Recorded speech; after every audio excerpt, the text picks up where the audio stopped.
So I'd like to talk for a minute about why social distancing is neurologically so hard right now. I mean, people go on silent retreats and they're fine. They love it. They have a great time. If we were in the Appalachian Mountains, we would be meditating and it would be no problem. But social distancing right now is so hard for a couple of really significant reasons. First and foremost is it's not a choice that we're being given to make. And while in a way we're being requested to social distance, there's also a lot of energy that's coming at us about the fact that what happens if we don't socially distance. And in my previous video, I talked about an interaction I had with a young woman who came up really close, and I simply said, hey, I'm going to go visit my mom for the first time and help her get out of the hospital. And she immediately was like, oh, wow, okay, I get it. And social distancing took on a different meaning in that moment because it was not about me and her. It was about her recognizing I have a mom and I want to love my mom and I want my mom to survive. And so we're not being given the choice nor the ability to really think through what it means when we're being very close to people. One of the things I keep sharing with my patients is I want you to think about the idea that every single human interaction that you have right now could be somebody's 81-year-old mother. And no, my mother's not 81. She would kill me if I left that on the table right now. No, mother, we know you are very young and vibrant. I'm not even going to say. But think about that idea that every interaction we have where we are closer than 6 feet apart from somebody, that's somebody's 81-year-old mother or father or cousin or caregiver or whatever it might be, grandparent, that is being exposed to a vulnerability. Now, we do know that the virus is impacting people of all ages. And so it's really important to be mindful of that. It doesn't have to be an 81-year-old, but that's one of those images that we tend to have as a society of these are our elders and it's our job to protect them. So why is social distancing so hard? First and foremost, it's because as a species, we're attachment designed, and never more so in times of trial. If we look at Sebastian Junger's book, Tribe, if you haven't read it, it's an amazing book. And he consistently focuses on the idea that in times of greatest difficulty, humans have their most deepest and meaningful connections because that's when we come together. And here we're being told that we're not allowed to come together in these moments. We're actually being told we have to stay apart.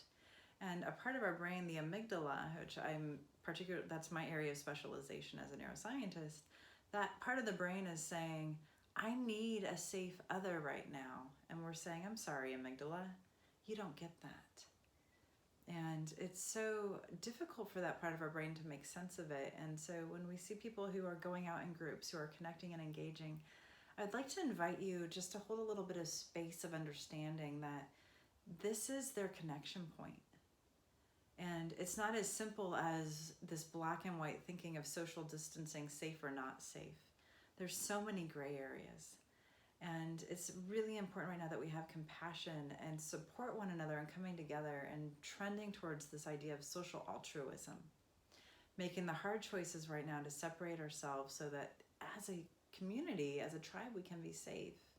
With a greater consideration here of how have we, up to this point, failed one another within the community so that social distancing feels so impossible. There's already so much inherent distance amongst us as humans.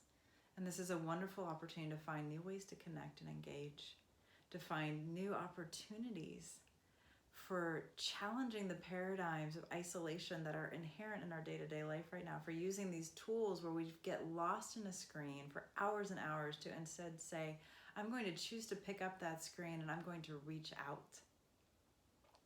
So in the coming weeks, my teams and I have come up with a number of really wonderful opportunities for social engagement, 2 of which are a community group that we're going to start on Friday mornings, and that group will create a space for havening and meditation and self-regulation that is just a community-wide experience to come together and regulate ourselves.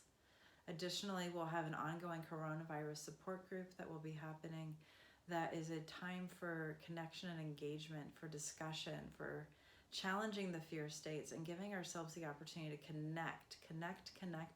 That is our number one goal right now, because our little brain is going, I need safe others. I'm not supposed to be separate when things are hard. And so everything that we're doing right now is to build connection.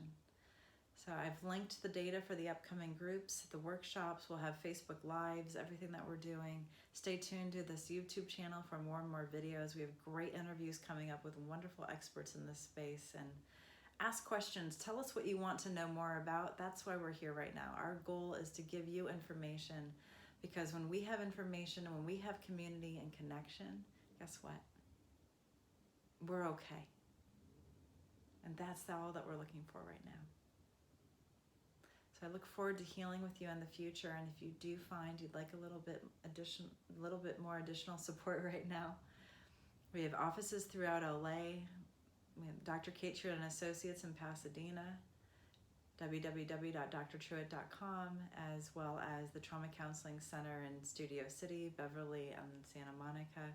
And we will be back in those offices. And right now we're doing telehealth, and that's California-wide. So let us know how we can help you, what groups we can put together, how we can be more in service, what you need. We are here for you right now. We are here for the community, for the city, and for the state, for the nation. So let's all come together. Look forward to healing with you in the future. And check out the information below. I hope to see you there.